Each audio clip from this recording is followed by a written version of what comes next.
নমস্কাৰ আপোনালোকক স্বাগতম জনাইছোঁ মোৰ শিক্ষামূলক ইউটিউব চেনেলটোলৈ। তো আজি আমি যিহেতু জিএনএম কোৰ্চৰ বাবে আজিৰে পৰা জেনেৰেল সায়েন্সৰ টপ কুৱেশ্যনসমূহ সিলেক্ট কৰি লৈছোঁ আজিৰ ক্লাছটোৰ বাবে। তো সময় যিহেতু অলপ টেকনিকেল ইছ্যুৰ লগতে কাৰেণ্টৰ ইছ্যু আৰু লগতে আপোনালোকৰ যিহেতু কুৱেশ্যনসমূহ প্ৰিপেয়াৰ কৰোঁতে অলপ টাইম লৈছে যিহেতু সেই গতিকে ক্লাছসমূহ ৰেগুলাৰলি ল'ব পৰা নাই। কালিৰ পৰা আছিলে। তো আজি আমি ফাৰ্ষ্ট আপোনালোকৰ বাবে লৈ আহিছোঁ। তো জেনেৰেল সায়েন্সৰ আজি টপ 3টা কুৱেশ্যন আমি ডিছকাছ কৰিম। অল জিএনএম নাৰ্ছিং এণ্ট্ৰেন্স এক্সামৰ বাবে আপোনালোকে ইম্পৰ্টেণ্ট হ'ব ফৰ IOCL, ডিগবৈ, দুলীয়াজান আৰু VKNL জিএনএম নাৰ্ছিঙৰ লগতে শ্ৰীমাধৱ শংকৰদেৱ ইউনিভাৰ্চিটি অফ হেল্থ সায়েন্সৰো যদি আপোনালোকৰ এক্সাম ন'টিছ আহে তেন্তে তাৰ বাবে আপোনালোকে এই কুৱেশ্যনকেইটা বহুতো ইম্পৰ্টেণ্ট হ'ব। তো ইম্পৰ্টেণ্ট কুৱেশ্যন লৈ আহিছোঁ আপোনালোকৰ এক্সামৰ বাবে। আশা কৰিছোঁ নিশ্চয়কৈ আপোনালোকে এই কুৱেশ্যনৰ পৰা নিশ্চয় দেখা পাব এক্সামত। আমি সেইধৰণে চিলেক্ট কৰিছোঁ কুৱেশ্যনবোৰ যিধৰণে আপোনালোকে এক্সামত সোধা হয়। তো আপোনালোকে যদি এতিয়ালৈকে আমাৰ হোৱাটছআপ গ্ৰুপত জইন হোৱা নাই তাতে আপোনালোকে আপডেটসমূহ পাবলৈ জইন হ'ব। ডেছক্ৰিপশ্যনতে মই লিংকটো দি দিম বা আপোনালোকে লিংকটো তাতে পাই যাব, তাতে ক্লিক কৰি জইন হৈ ল'ব পাৰিব। আৰু যদি আপোনালোকে এতিয়ালৈকে জিএনএম নাৰ্ছিঙৰ বাবে ইবুকখন লোৱা নাই তো 2023-24 বৰ্ষৰ যদি ইবুকখন লোৱা নাই আৰু 24-25 বৰ্ষৰ যিহেতু পাব্লিছ কৰা নাই, মই পাব্লিছ কৰিলে আপোনালোকক জনাই দিম। তো 23-24 বৰ্ষৰ যদি ইবুকখন লোৱা নাই তো আপোনালোকে সেইটো লৈ ল'ব পাৰে। বহুতো হেল্পফুল হৈছে যিহেতু যোৱা বছৰ বহুত কেইগৰাকীয়ে কেণ্ডিডেটে সেইখন ইবুকৰ পৰা চিলেকশ্যন লাভ কৰিছে। সেই গতিকে আপোনালোকক ছাজেষ্ট কৰিছোঁ সেইখন ইবুকো আপোনালোকে ফ'ল' কৰিব পাৰে। তো নহ'লে আপোনালোকে নতুনখনো আহিব, সেই দুইখনো ল'ব পাৰে বা এখন ল'লেও আপোনালোকৰ ছাফিচিয়েণ্ট হয়। তো যোনখন ইচ্ছা আপোনালোকে যদি এতিয়ালৈকে যিহেতু মই 24-25 বৰ্ষৰ বাবে পাব্লিছ কৰা নাই সেই গতিকে আপোনালোকে 23-24 বৰ্ষৰখন চাই থাকিব পাৰে। তো আজিৰ ছেশ্যনটি আপোনালোকে ওৱান লাইনাৰ হিচাপে ল'ব আৰু যিহেতু অলপ কামৰ ব্যস্ততাৰ থকাৰ বাবে যিহেতু আমি অপশ্যনেল দিব নোৱাৰিলোঁ, জাষ্ট ওৱান লাইনাৰ আৰু ৰাইট এনচাৰটো দি দিছোঁ। আপোনালোকে কুৱেশ্যনখিনি জানিব, যদি শুদ্ধখিনি জানে হ'লে তেন্তে আপোনালোকে স্ক'ৰটো জনাবলৈ নাপাৰিব। তো স্ক্ৰীনখন দেখা পাব। তো আগবাঢ়িছোঁ, স্কিপ নকৰাকৈ সকলোবোৰ চাবলৈ চেষ্টা কৰিব। যিমান পাৰে বন্ধুবৰ্গলৈ শ্বেয়াৰ কৰিবলৈ নাপাৰিব। আৰু চেনেলটি যদি এই ধৰণৰ আপডেটসমূহ পাই থাকিবলৈ আপোনালোকে এতিয়ালৈকে ছাবস্ক্ৰাইব কৰা নাই তেন্তে ছাবস্ক্ৰাইব কৰি বেল আইকন দবাই ৰাখিব, যাতে আগন্তুক দিনত যেনেধৰণে আপোনালোকৰ কুৱেশ্যন নাহে বা আপোনালোকৰ ভিডিঅ' নাহে তো আপোনালোকে প্ৰথমে পাই থাকিব। আৰম্ভ কৰিছোঁ।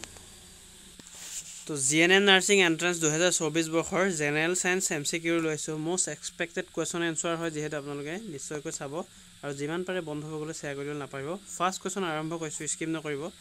তো প্ৰথম কুৱেশ্যনত দি আছে who wrote the book the origin of species.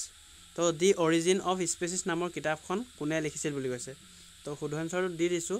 যদিহে আপোনালোকে জানিছিলে কুৱেশ্যনটো তেন্তে আপোনালোকে স্ক'ৰটো জনাব যে জানিছিলোঁ, +1 কৰি যাব আৰু শেষত 10টাৰ ভিতৰত কেইটানো শুদ্ধ কৰিব পাৰিলে নিজৰ মনতে মই কোৱাৰ আগতে বা আপোনালোকে কুৱেশ্যনটো দেখাৰ লগে লগে যে এনচাৰটো জানিছিলে তেতিয়া আপোনালোকে স্ক'ৰটো জনাব পাৰিব।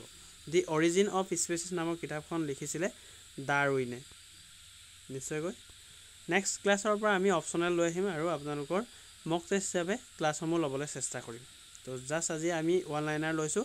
ওৱান লাইনাৰটো আপোনালোকৰ বহুতো সুবিধা হয় আৰু এই ধৰণৰ কুৱেশ্যন দেখা যায়। গতিকে আজি যিহেতু ফাৰ্ষ্ট বিগিনিং আপোনালোকৰ ক্লাছ, সেই গতিকে এই ধৰণে লৈ আহিব চেষ্টা কৰিলোঁ। Next question, what causes red blood in humans. তো মানুহৰ তেজ ৰঙা হোৱাৰ কাৰণ কি বুলি কৈছে। তো মানুহৰ তেজ ৰঙা হোৱাৰ কাৰণ কি? মানুহৰ তেজ ৰঙা হোৱাৰ কাৰণ হৈছে মানুহৰ তেজত হিমগ্ল'বিন থকাৰ বাবে মানুহৰ তেজ ৰঙা হয় বুলি কৈছে। ইম্পৰ্টেণ্ট হয় কুৱেশ্যনসমূহ। Next question, what is the polymer of natural rubber. তো প্ৰাকৃতিক ৰবৰ কিহৰ পলিমাৰ বুলি কৈছে। তো প্ৰাকৃতিক ৰবৰ কিহৰ পলিমাৰ? তো প্ৰাকৃতিক ৰবৰ আইচ'প্ৰপিনৰ পলিমাৰ হৈছে। হয়, প্ৰাকৃতিক ৰবৰ হৈছে আইচ'প্ৰপিনৰ polymer. Next question, in which part of the body is bile form. তো শৰীৰৰ কোন অংশত পিত্ত গঠন হয় বুলি কৈছে। তো শৰীৰৰ কোন অংশত পিত্ত গঠন হয়? তো সেইটো হৈছে যকৃতত। ইম্পৰ্টেণ্ট হয়, কুৱেশ্যনসমূহ মনত ৰাখি যাব। Next question, who is considered the father of modern টেক্সনমি। তো মডাৰ্ণ টেক্সনমিৰ পিতৃ বুলি কাক কোৱা হয় তো মডাৰ্ণ টেক্সনমিৰ পিতৃ বুলি কাক কোৱা হয় শুদ্ধ এনসাৰ হ'ব লিনিয়াছক তো মডাৰ্ণ টেকনলজিৰ পিতৃ বুলি লিনিয়াছক জনা যায় next question which sign is called physical Indian doctor তো ফিজিক্যাল ইণ্ডিয়ান ডক্টৰ বুলি কোনবিধ ফলক কোৱা হয় বুলি কৈছে ফিজিক্যাল ইণ্ডিয়ান ডক্টৰ বুলি কোনবিধ ফলক কোৱা হয় তো শুদ্ধটো হৈছে আমলখি ইম্পৰ্টেণ্ট কুৱেশ্যন হয় মনত ৰখা অতিকৈ প্ৰয়োজন আপোনালোকৰ ফিজিক্যাল ইণ্ডিয়ান ডক্টৰ বুলি আমলখিক কোৱা হয় next question which disease is cause by vitamin B deficiency তো ভিটামিন বিৰ অভাৱৰ ফলত কোনটো ৰোগ হয় বুলি কৈছে ভিটামিন বিৰ অভাৱৰ ফলত কোনটো ৰোগ হয় তো সেইটো অতিকৈ প্ৰয়োজনীয় কুৱেশ্যন হয় বাৰে বাৰে আহি থকা এক্সামত কুৱেশ্যন হয় যিহেতু আপোনালোকৰ কম্পিটিটিভ এক্সামৰ হওক আপোনালোকৰ জিএনএম নাৰ্ছিং বা বিএছচি নাৰ্ছিঙৰ আপোনালোকে সুধি থকা কুৱেশ্যনেই হয় তো ভিটামিন বিৰ অভাৱত বেৰি ৰোগ হয় next question what is the chemical name of common salt তো সাধাৰণ নিমখৰ ৰাসায়নিক নাম কি তো এইটো ইম্পৰ্টেণ্ট হয় আপোনালোকৰ ৰাসায়নিক নামো সুধিব আপোনালোকৰ যেতিয়া এক্সামত তো সাধাৰণ নিমখৰ ৰাসায়নিক নাম কি সেইটো সুধিছে তো শুদ্ধটো হৈছে সোডিয়াম ক্লোৰাইড NaCl ফৰ্মুলাটো মনত ৰাখিব NaCl নেক্সট আছে which part of the eye is donated তো চকুৰ কোনটো অংশ দান কৰা হয় বুলি কৈছে চকুৰ যোনটো অংশ দান কৰা হয় বা চকুটো আপোনালোকে ভাবে যে চকু দান কৰিলে গোটেইটো উলিয়াই দিয়ে কিন্তু সেইটো কথা নহয় চকুৰ এটা অংশহে আপোনালোকে দিব লাগে বা দান কৰিব লাগে সেইটো হৈছে কৰ্ণিয়াহে মানুহে দান কৰে গোটেই চকুটো উলিয়াই নিদিয়ে সেইটো আপোনালোকৰ কিছুমান ধাৰণাটো ভুল হ'ব পাৰে সেই গতিকে আপোনালোকক জনাইছোঁ যে চকুৰ কোনটো অংশ দান কৰা হয় কৰ্ণিয়াকহে কেৱল মাত্ৰ দান কৰা হয় next question which vitamins contain cobalt তো কোনটো ভিটামিনত কোবাল্ট থাকে বুলি কৈছে তো এই ছেশ্যনটিৰ লাষ্ট কুৱেশ্যন হয় 10টাৰ ভিতৰত আপোনালোকে কেইটা শুদ্ধ কৰিব পাৰিলে শেষত জনাবলৈ নাপাহৰিব তো এই ধৰণে কৰিব আপোনালোকে 10টাৰ ভিতৰত কেইটানো শুদ্ধ কৰিব পাৰিলে আপোনালোকে কমেণ্টত জনাব বা আপোনালোকে কেইটানো কুৱেশ্যনৰ এনসাৰ জানে হ'লে সেইটো জনাবলৈ নাপাহৰিব তো কোনটো ভিটামিনত কোবাল্ট থাকে বুলি কৈছে তো কোবাল্ট থাকে ভিটামিন B12ত থাকে তো আপোনালোকক আৰু এটা হোমৱৰ্ক দি দিছোঁ তো ভিটামিন এ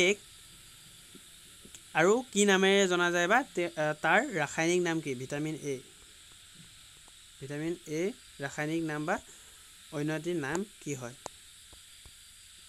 সেইটো আপোনালোকে কমেণ্ট ছেকশ্যনত জনাবলৈ নাপাহৰিব আৰু সিৰিজটো আজি কেনে পালে জনাবলৈ নাপাহৰিব আৰু যিমান পাৰে বন্ধুসকললৈ শ্বেয়াৰ কৰিব এতিয়ালৈকে যদি আপোনালোকে হোৱাটছআপ গ্ৰুপত জইন হোৱা নাই তেন্তে ডেছক্ৰিপশ্যনৰ লিংকটো দিছোঁ আৰু যদি আপোনালোকক ইবুকখন লাগে মই ডেছক্ৰিপশ্যনত ফোন নাম্বাৰটো দিছোঁ তাতে আপোনালোকে হোৱাটছআপত মেছেজ কৰিব আমাৰ টিমে মেছেজ ৰিপ্লাই কৰিব আপোনালোকৰ যদি তৎক্ষণাত দিব নোৱাৰে তেন্তে অনতিপলমে দিবলৈ চেষ্টা কৰিব তো আশা কৰিছোঁ সিৰিজটোৰ পৰা আপোনালোকে বহুতো উপকৃত হৈছে তো আজিৰ সিৰিজটো ইমানতে সামৰণি মাৰি আকৌ এটি নতুন ভিডিঅ' লগ পোৱাৰে ধন্যবাদ